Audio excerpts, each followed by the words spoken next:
Soc Andrés Boix Palop, soc professor de Dret Administratiu a la Universitat de València i també soc l'IP d'un projecte d'investigació sobre regulació dels mercats audiovisuals a Espanya, del Ministeri de Ciència i Innovació, crec que es diu.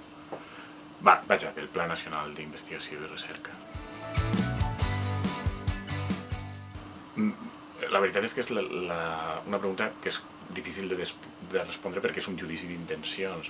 Ell ha al·legat que considera que Canal 9 o una televisió pública amb un model tradicional, és a dir, amb una gestió pública directa, en una situació econòmica com l'actual, on és evident que la Generalitat Valenciana té un problema d'insuficiència de recursos per donar abast a les competències que ha de desenvolupar, sanitàries, educatives, doncs ell ha considerat, i és l'explicació pública i oficial, que no és tan prioritari aquest model televisiu, que les coses que s'aconsegueixen amb aquesta prestació pública no són tan importants com poder garantir que en un entorn de recursos escassos i limitats hem de triar, i ell ha fet aquesta tria. Aquesta és l'explicació oficial.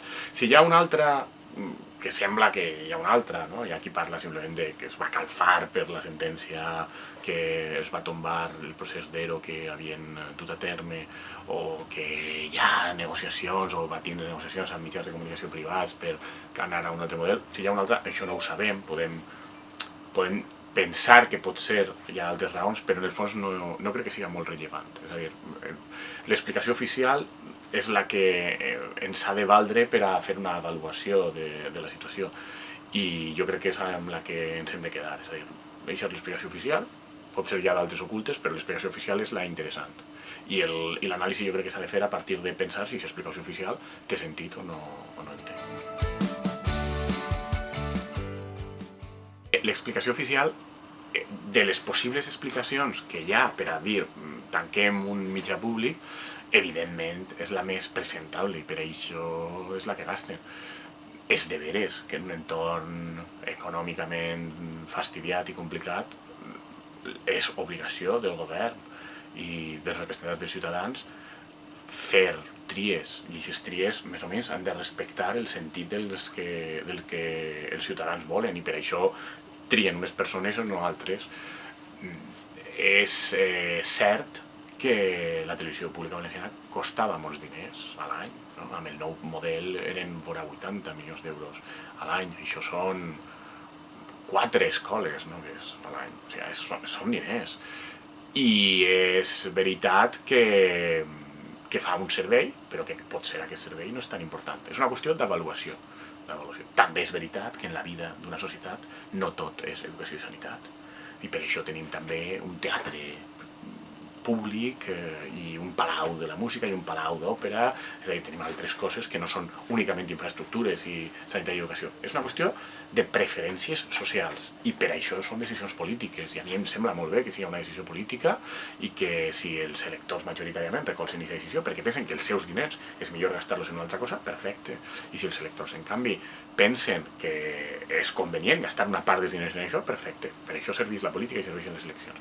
La meva opinió personal, que val com una més de les 5 milions d'opinions que tenen els 5 milions de valencians per agregar políticament, és que un model televisiu no massa car de tipus públic és bo que existisca, perquè hi ha unes carències al mercat privat que són importants i que en una democràcia són importants.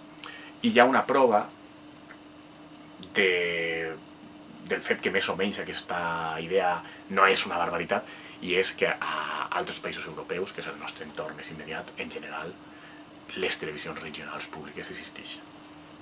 És a dir, si anem a Itàlia, anem a França, anem a Alemanya, anem al Regne Unit, siga amb un model o amb un altre, siga amb televisions regionals o siga amb desconnexions, amb moltes hores de programació de televisions públiques que són d'àmbit estatal, aquest model de televisió de proximitat, de televisió regional, és un model majoritàriament públic.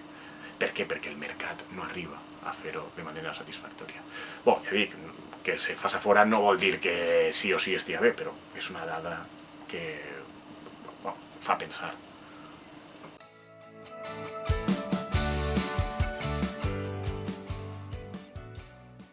El procés s'ha gestionat d'una manera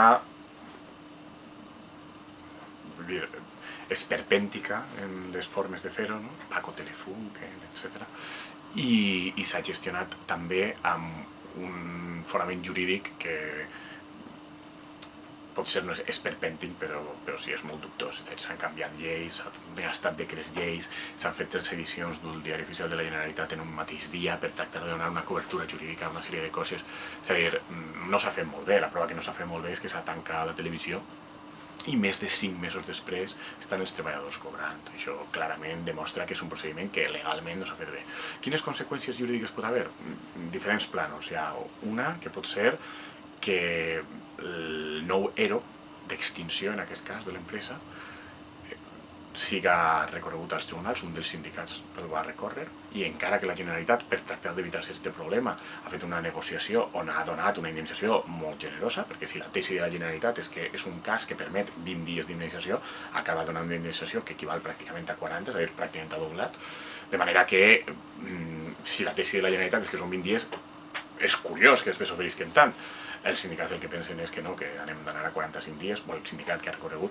Vaja, normalment quan només un sindicat està lluitant contra un acord d'aquest tipus és molt poc habitual que els tribunals li donen la raó, perquè si una majoria dels treballadors i els seus representants han acceptat, tan malament no estarà. Però no ho sabem, sempre pot passar. Això és un primer conflicte. Després, el segon problema jurídic que pot plantejar-se és si la decisió de tancar, la decisió de tancar és legítima i no passa res, però la decisió de tancar, com s'ha tancat, per exemple, tancar però deixar els treballadors cobrant i deixar d'aprofitar continguts que ja tenies comprats, no? És a dir, tu tanques la tele i en compte d'estalviar diners estàs gastant-ne més, perquè gastes els mateixos però deixes d'ingressar. Aleshores, se podria haver continuat l'emissió durant aquests 5 mesos amb els treballadors que estan cobrant igual i amb els continguts que ja estaven comprats. Si no s'ha fet, ahir estem parlant potser d'una pèrdua de diners per a tots els valencians. Què es fa? I per què es fa? Hi ha alguna raó que diga, no, és que això s'ha fet per aconseguir tal cosa. No, l'única cosa era per tal d'aconseguir que la televisió deixara d'emetre perquè s'havia convertit en més o menys crítica amb el govern. Tancar un mitjà de comunicació acceleradament per estalviar-te crítiques no és una cosa públicament presentable, de manera que es podria entendre que ahir, com això ha costat diners, aquesta decisió de fer-la d'aquesta manera, aquests diners que s'han costat s'han dedicat a aconseguir quina finalitat? Callar la boca a aquesta televisió. Això no és una finalitat presentable i això podria generar algun problema. Hi ha algun partit polític que ha dit que considera que és una malversació de fons públics. Ja, si fan una denúncia, una querella, pot ser un tribunal podria analitzar aquest tema i és una segona repercussió jurídica. I la que em resulta a mi més interessant, i és a la que em dedique jo més, és a dir, una vegada s'ha fet el tancament i s'ha fet com s'ha fet, això quines conseqüències genera o quines obligacions comporta de futur. És a dir, una vegada es tanca, això permet liquidar tots els actius de Televisió Valenciana, fins i tot es podria liquidar l'edifici, però evidentment tots els mitjans tècnics, etc. L'edifici és més complicat perquè ja sabeu que l'Ajuntament de Burjassot va cedir els terrenys per a que es fera un edifici per a una televisió pública, fins i tot l'edifici està catalogat, encara que es podria descatalogar per la Generalitat, però el problema dels terrenys, com són a l'Ajuntament de Burjassot, és més complicat perquè són diferent partit. Però, ja dic, imaginem que venen tots, els mitjans, que ho venen bé, que no fan una malversació, que no malbaraten, perquè ahir aleshores podria haver responsabilitats jurídiques. La qüestió és, això què suposa si algun dia es volguera tornar a fer una tele? Ja siga una tele pública clàssica, ja siga un sistema de tele amb altres mitjans, donant una subvenció a una empresa privada i tal. I ahir apareixen problemes jurídics. Apareix un problema jurídic de dret laboral, que és el de la successió d'empreses, que és que quan una administració pública o un empresari, encara que no sigui administració pública, tanca una empresa, si després a continuació reobrir una altra per a fer el mateix, en principi se considera que això és una mena de frau per fer l'ero d'extinció i quedar-se sense els treballadors, i aquests treballadors haurien de ser readmesos. Ahir hi ha una qüestió que depèn de quant de temps i de si exactament és per a fer el mateix, etc. Però és un possible problema que pot haver. Un segon problema és que ara per ara la llei valenciana l'han canviat i la llei valenciana diu que no hi ha sistema públic de televisió. Com no hi ha sistema públic de televisió, és dubtós que, per exemple, se puguen donar sistemes de subvenció a empreses privades per a que ho facin. Per això s'hauria d'aprovar una llei que diguera el servei públic de televisió se farà d'aquesta manera. Però si es fera així, el problema dels treballadors podria tornar-se a produir. És a dir, això s'assembla a quan una empresa privada o una administració pública, per exemple, té amb una empresa privada contractat el servei de neteja i canvia a l'empresa, que els treballadors tenen dret a continuar en la nova empresa. Hi ha una subrogació en les obligacions perquè es considera que és per a fer el mateix servei. De manera que, si i això és un problema jurídic molt interessant. Com no s'ha donat mai el cas de tancar una televisió pública i que uns mesos després aparega ve una altra televisió pública, ve una televisió privada amb una forta subvenció pública per a fer servei públic, no sabem què podria passar, però el problema jurídic es podria plantejar.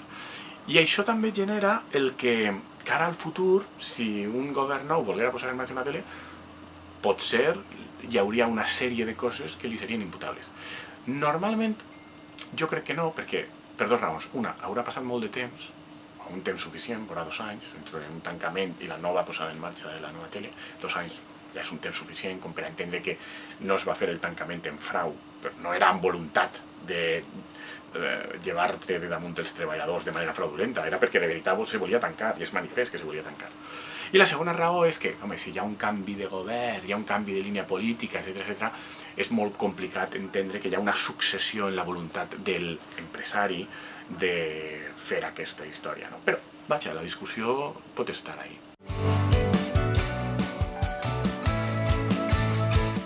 Ui, sí, això se m'ha oblidat. No, el Partit Socialista ha presentat 2 recursos d'inconstitucionalitat, un contra el decret llei que va alterar la llei de redistribució valenciana sobre el nomenament dels consellers, bàsicament parlant de que la llei és una forma d'urgència que permet legislar al govern i no al Parlament, però ha d'haver unes condicions d'urgència i no afectar tota una sèrie de drets fonamentals, i el Partit Socialista considera que no hi havia aquesta urgència, d'una banda, i d'altra banda que s'afecten els fonamentals. Ja veurem què diu el Tribunal Constitucional, però pot ser l'accepta. El problema és que l'acceptaria d'ací molts anys i aquest decret llei després ha sigut convalidat com a llei. Però bé, és una possible qüestió interessant. I el segon recurs és a la pròpia llei de tancament, que és la llei que diu abans hi havia un servei públic, ara ja no n'hi haurà. I ahir hi ha un tema interessant, i és dir, la Constitució espanyola no estableix que sigui obligatori que hi hagi un servei públic televisiu, però sí que diu a l'article 23 de la Constitució que els ciutadans han d'estar informats, que tenen un cert dret a conèixer la realitat més pròxima, a un respecte dels mitjans públics respecte a la seva llengua. Aleshores es pot plantejar, si bé l'article 23 de la Constitució no obliga a crear mitjans públics, es pot plantejar si el fet que ja existisquen i hagin generat una dinàmica comunicativa determinada permet entendre que la Constitució obliga que es mantinguen, almenys mentre no hi hagi alternatives per a oferir aquest mateix servei. Aquesta és una primera qüestió. Una segona qüestió és si una llei singular, en aquest cas, es pot acceptar. Ja Junts pel Sí, el Tribunal Constitucional, que darrerament ha sigut molt crítica amb les lleis singulars, sobretot en lleis singulars que venen com a conseqüència d'una sentència, com és en aquest cas el cas, Ero ha declarat nul, aleshores llei singular per a tancar Canal 9. I una tercera qüestió que a mi me resulta jurídicament també molt interessant és que Espanya té subscrita, i és dret intern espanyol, és dret com si fos una llei espanyola, però més important que una llei, té, diguem-ne, un nivell quasi constitucional, un tractat internacional europeu de protecció de llengües minoritàries. I aquest tractat diu que quan hi ha una llengua minoritària hi ha una sèrie d'obligacions per a protegir-la respecte del seu ús als mitjans de comunicació. I diu que és obligació de les administracions públiques establir sistemes d'incentius per a l'ús als mitjans de comunicació. I un dels sistemes que diu aquest tractat que s'han o es poden posar en marxa és tindre una televisió pública. És una de les possibilitats, no la única. Però el tractat el que diu, aleshores el tractat no te diu has de tindre una televisió pública, però sí te diu has de tindre mitjans de promoció, i te fa un llistat. I un d'ells és tindre una televisió pública. No tens l'obligació de tindre una televisió pública si estàs complint amb algun dels altres punts que són la promoció. Però el cas valencià és molt interessant perquè així no en complim cap. Perquè els altres punts de promoció són donar ajuts, per exemple, a mitjans privats per a que facin emissions en la llengua, etc. És a dir, si així, per exemple, en tancar Canal 9 s'haguera fet una llei que diguera tanquem Canal 9, però anem a donar uns diners a l'any a les empreses privades per a que facin continguts de servei públic. Això hauria creat un problema laboral de successió d'empreses per la qüestió dels treballadors, però estaria clar que estarien complint amb el tractat. Com no hem fet això, ara per ara no estem complint amb el tractat. I aquest tractat, diguem-ne que integra un poc el contingut del dret fonamental de l'article 20 de la Constitució. Has de tindre en compte que amb la desconnexió que fa actualment Televisió Espanyola, que crec que són 10 o 15 minuts a les dues, i 5 minuts a les 4, i ja està. Són continguts només informatius, molt pobres, però a més són en castellà. Fan l'entradeta de la notícia en valencià i després la notícia és en castellà. És a dir, que si la desconnexió és en castellà, o els continguts de la desconnexió són majoritàriament en castellà, això permet suplir, diguem-ne, en el seu cas, la necessitat de la informació de proximitat. Ja discutiríem si és suficient o no, però almenys aquesta necessitat d'informació de proximitat, encara que de manera molt mínima, ahí estaria. Però si són en castellà, el problema respecte de la llengua continua exactament igual. De manera que hauríem de veure. Però clar, si són 2 hores en valencià, són més que 5 minuts en valencià, que és el que tenim ara. Això, d'alguna manera, se supliria. Ahí ja és qüestió de veure si és suficient o no, a partir del que estableix el tractat. Jo crec que una cosa bona que ha tingut el tancament de Canal 9 és que permet començar de zero. Ja dic, amb aquests problemes de successió d'empreses que potser hi haurà, però en fi, jo confio en que se podrien resoldre i empezar de zero aprenent de les errades que s'han comès, que han sigut moltes. Aleshores, com hauria de ser? Jo tinc molt clar que hauria de ser més menut que l'antic Canal 9, entre d'altres coses perquè ha canviat la tecnologia i ara es pot fer molt més amb més gent i sobretot ha canviat la manera de gestionar. Històricament, quan tenies una televisió, tu tenies clar que volies produir quasi tot tu, o moltes coses tu. Ara per ara, el que has d'estar és molt evident que no té molt de sentit tindre a un personal fixe durant 40-50 anys contractat per a que et faci productes d'entreteniment o sèries o tal, perquè no ho fan tan bé com la millor manera d'atraure talent és veure que el mercat t'ofereix i tu dediques diners públics a que te facin coses i pots triar les millors. És una manera d'estalviar i de tindre el talent més repartit, de manera que ha de ser, en primer lloc, més petita. Jo no confio molt i no m'agrada molt el model d'externalització que havien posat en marxa abans, que bàsicament era dir 3 lots de programació, un per a 3 concursos diferents, un per a cada empresa, al final a més van ser tots a la mateixa empresa, perquè això te lleva flexibilitat i te lleva capacitat de decidir. Jo crec que és millor tindre una tele petita, però que faça unes coses que és evident que les fan ells, per exemple informatius, i després que la resta de la programació tu no decidissis, no, tinc 3 lots de programació, no, jo vull tal programa o aquest tipus de contingut per a la nit de dimarts, tal sèrie per a la vesprada, tal... I tu vas triant i normalment així és millor. I després és molt evident que hauria de ser una televisió que, per a que estiguera justificat, que rebera fons públics i finançament públic, ha de fer coses que no fa el mercat. Hem de veure què és el que no fa el mercat. Què no està fent el mercat? El mercat no està oferint continguts en valencià, el mercat no està oferint informació de proximitat nostra, ni en valencià ni en castellà, la informació de qualitat no s'està oferint, el mercat no està oferint productes documentals o educatius respecte del nostre entorn, doncs tot això és el que s'hauria de fer. I, com tampoc no està oferint productes d'entreteniment i de ficció de qualitat en valencià, també hauria de fer tot això. Però, en canvi, potser no té cap sentit que ens posem sèries o pel·lícules americanes o espanyoles en castellà. No té sentit, perquè això ja es fa. No té sentit posar dibuixos animats en castellà, perquè ja es fa. En canvi, no hi ha dibuixos animats en valencià. És a dir, hem d'anar a què és el que no està oferint el mercat i que pensem que és important. Això respecte als continguts. La gestió, evidentment, hem d'aprendre les errades, hem de tractar que estiga el més allunyada de les directrius polítiques, s'ha de blindar. Tu has de triar a una persona que, evidentment, l'han de triar els polítics, perquè la tele serà una tele pública, però s'ha d'establir un sistema per a triar una persona, per una vegada estigui triada, dotar-li d'un estatus d'independència per 4 anys, 5 anys, 6 anys. De fet, si són 6 anys, millor que si són 4, i així no depèn necessàriament sempre dels cicles electorals, i tindre clar que aquesta persona tu no la pots llevar d'aquest càrrec mentre no estiga fent coses delictives ni tal, i que estàs lligat a aquesta persona i aquesta persona ha de ser independent.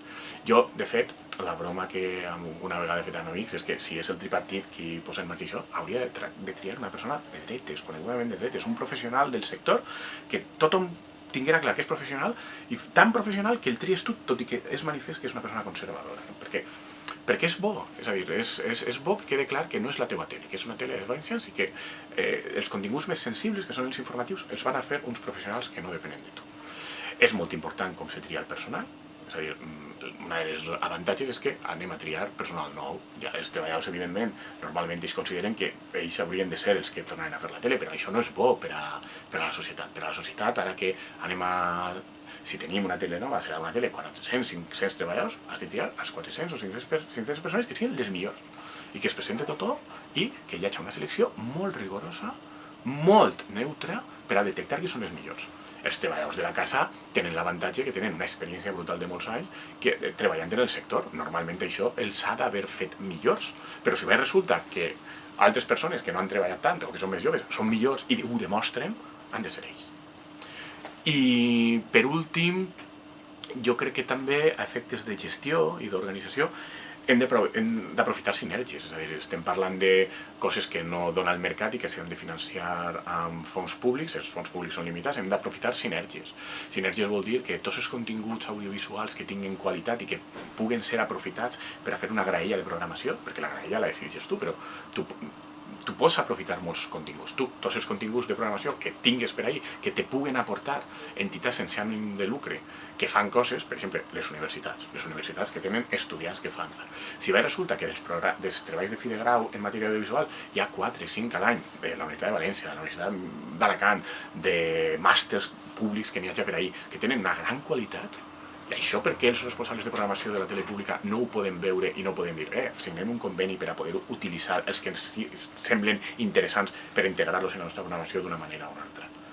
És bo per a l'estudiant, que veu reconegut el seu treball, vull dir, hi ha una sèrie de sinergies ahí que s'haurien d'aprofitar. Sinergies amb institucions educatives, sinergies pot ser amb institucions culturals sense ànim de lucre i sinergies fins i tot amb administracions públiques, per exemple, locals. I ahí entra també que si hi haguera una xarxa de televisions locals públiques, s'hauria de treballar amb elles. No té sentit, si hi ha una xarxa de televisions locals públiques, que tu no col·labores amb la televisió local pública de Gandia i envies a cobrir la notícia al teu. No, signa convenis de col·laboració. La qual cosa també permet potenciar aquestes televisions locals públiques, perquè indirectament els estàs facilitant que tinguin uns recursos, no?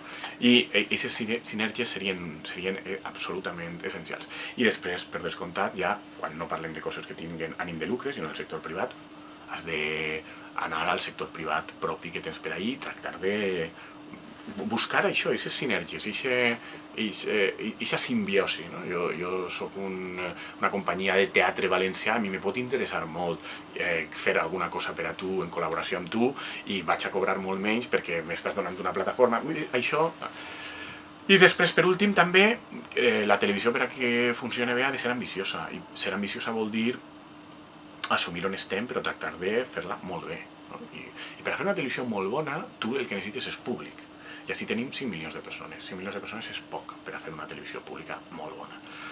Però, si l'anem a fer en valencià, tenim 5 milions de persones així, 1,5 milions a les Illes Balears, 7 milions a Catalunya. Estem parlant en total de 13 milions i mig de persones, 14 milions de persones. 14 milions de persones ja és un mercat audiovisual, no és com l'espanyol, que són 45, però és un mercat audiovisual ja més o menys potent, no?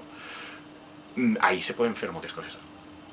S'hauria, tot i que políticament fa molta por, a València, però s'hauria de tindre clar que tu pots tindre un canal propi, l'equivalent de Canal 9, però com pots tindre un segon canal, per exemple, molt informatiu, molt documental, que siga propi, però també pots tindre, potser, un canal conjunt amb les Illes Balears i Catalunya, on ahir podríem fer productes audiovisuals més ambiciosos. Evidentment, una sèrie com l'Alqueria Blanca no la vas a fer per aquest canal, perquè és una sèrie dedicada a València, però una sèrie policíaca es pot fer ahir. Jo l'altre dia en la reunió de la Nou posava l'exemple de la televisió alemanya, i aquesta cosa que tenen ells de Tatort, que cada diumenge en prime time l'episodi l'ha fet una de les televisions i passa en una localitat alemanya diferent, i ara ja s'han afegit Suïssa i Àustria.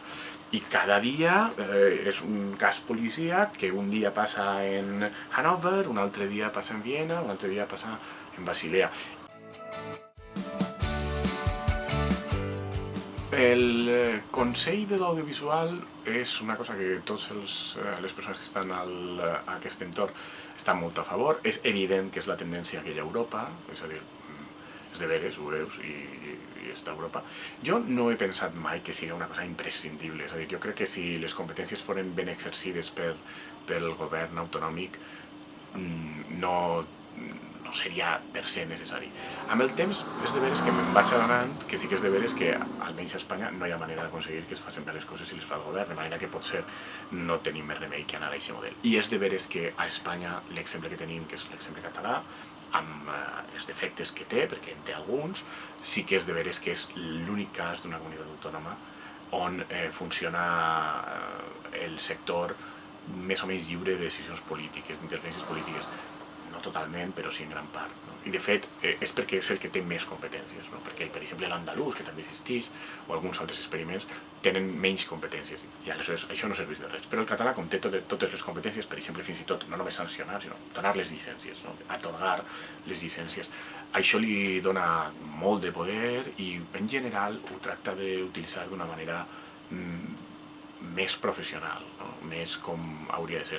De manera que probablement l'experiència es demostra que així a València, si refem les coses, hauríem de tractar d'establir també aquest mecanisme de control. La BBC és una televisió, per al meu gust, massa de mercat.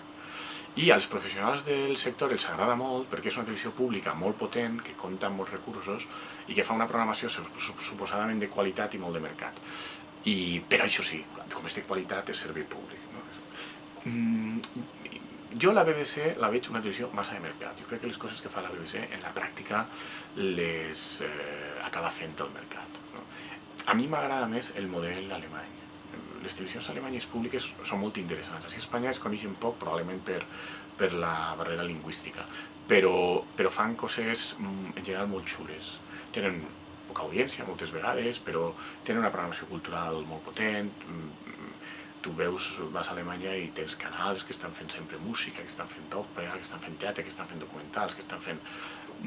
És molt interessant. Després és molt curiós també la regionalització des de la perspectiva aquesta valenciana i de tindre llengües pròpies en diferents territoris de l'Estat.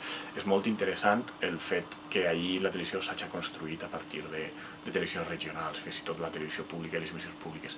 És curiós des d'una perspectiva espanyola que el servei públic televisió no és un servei públic que sigui molt potent informativament, perquè nosaltres identifiquem així el servei públic amb informatius molt potents, perquè clar, això vol dir informatius d'una hora, on el missatge del govern passa tots els dies una hora a migdia i una hora a la nit.